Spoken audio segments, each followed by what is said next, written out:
Antara News Agency. Antara Antara is an Indonesian news agency organized as a statutory corporation. It is the country's national news agency, supplying news reports to many domestic media organizations.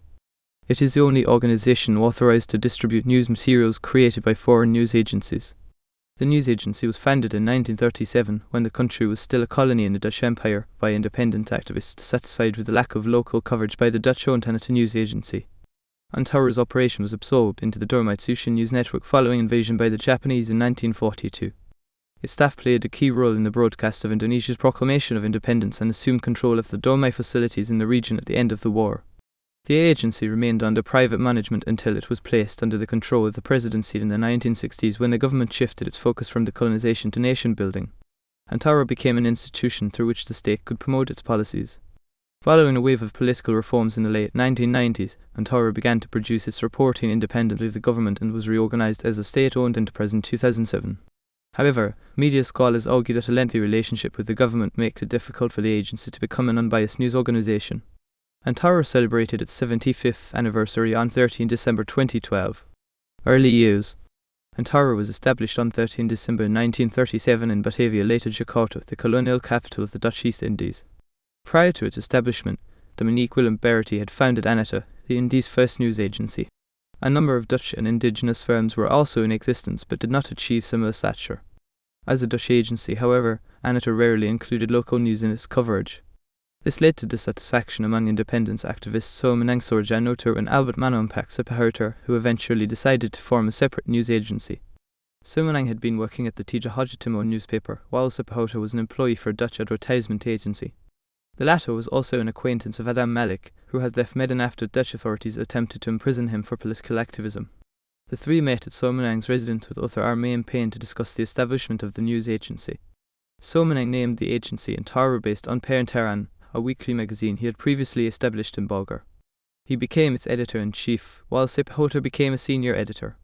Antara's first news bulletin reporting its own establishment was reprinted in the newspapers Perisan Kita on 14 December 1937 and Kebangonan the following day.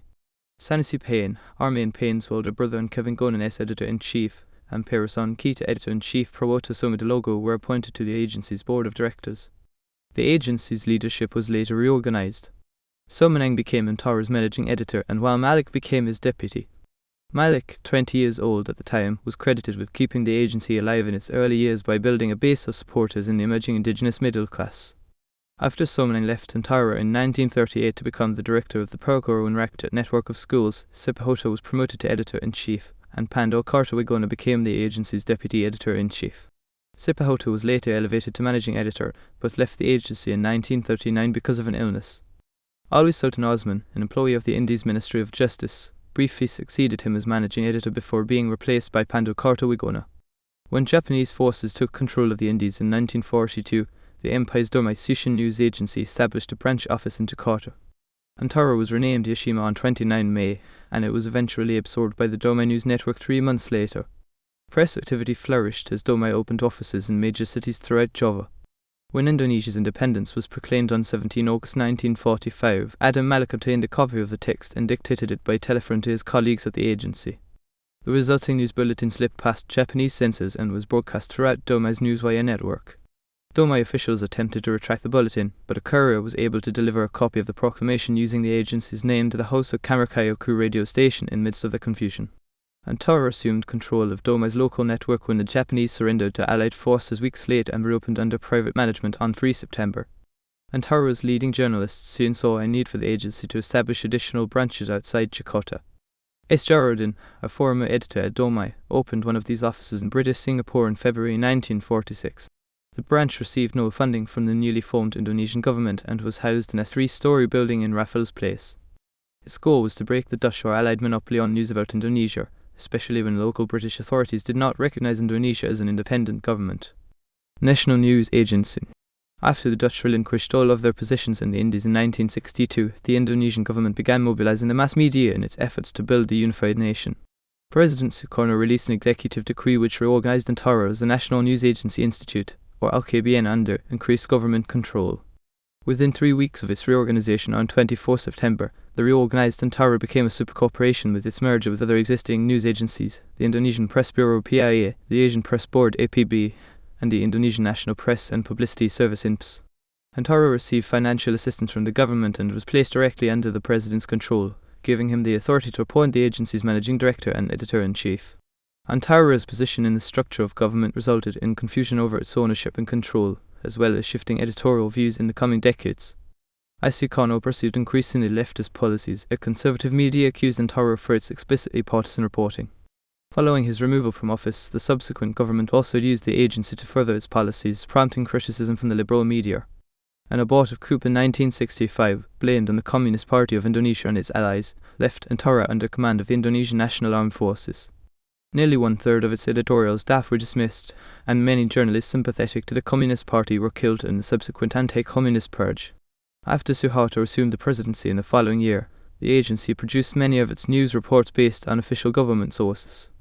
Independent news outlets published stories on politically sensitive topics only if they had been reported by Antara in order to avoid sanctions should the stories be found offensive by government leaders.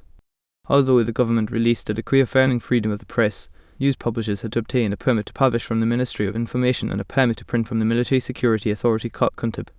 This ensured the suppression of publications with militant views.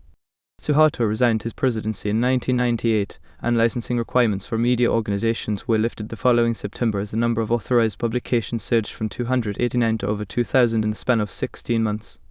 Antara attempted to reinvent its image into that of an independent news agency amid the wave of political reforms, but there were allegations of continued bias toward the policies of Suharto's successor NMBSB J. Habibie. President Abdurrahman Wahid later sacked the agency's managing director, Pani Hadi, and accused him of dominating the news agency and trying to turn Antara into his private company. Hadi's replacement, appointed to the post without any journalism experience, was specifically tasked to make the agency more independent. In 2007, Antara was removed from the control of the presidency and reorganized as a statutory corporation. It had experienced financial losses in recent years and sought $450 billion $50 million bailout from the government in the following year in order to modernize the agency's business capabilities with the goal of becoming an independent business entity. Operations. Antara is a state-owned enterprise under the Ministry of State-Owned Enterprises. It was previously under direct presidential authority since 1962 and within the administrative structure of the State Secretariat, which provided for its subsidies, since 1977. The news agency was also responsible to Ministry of Information, which coordinated press activities. David Hill of Murdoch University points out that under the Suharto government, Antara's supervisory council at one point included the Deputy Chief of the State Intelligence Coordinating Agency, indicating military interest in regulating the press. Antara's status as a government entity had come into question as restrictions on press activity were lifted. Article 9 of the Law of the Republic of Indonesia No. 40 of 1999 stipulates that news organizations must operate as a legal entity, which directly contradicted Antara's status as an institute according to former executive editor J. Muir. Government subsidy accounted for 11% of Antara's operational costs in 1987-88. This figure had fallen to 1% by 2002, with an additional 25% of income coming from the sale of its wire services to domestic news organizations. A 1972 decree by the Ministry of Information stipulates that Antara is the only news organization permitted to distribute news material from foreign news agencies. This results in an effective monopoly that provides the largest source of the agency's revenues. Some government officials have called for an end to this practice, but Angela Romano and Blythe Senior of Queensland University of Technology point out that such a decision will undermine Antara's entire operated structure and compromise the agency's financial stability. The Jakarta Post reported in 2000 that some 70 domestic news organizations were subscribed to the agency's wire service. Public response and opinion. Antara's legacy as a news organization is the documentation of Indonesia's decolonization process and formative years as a nation.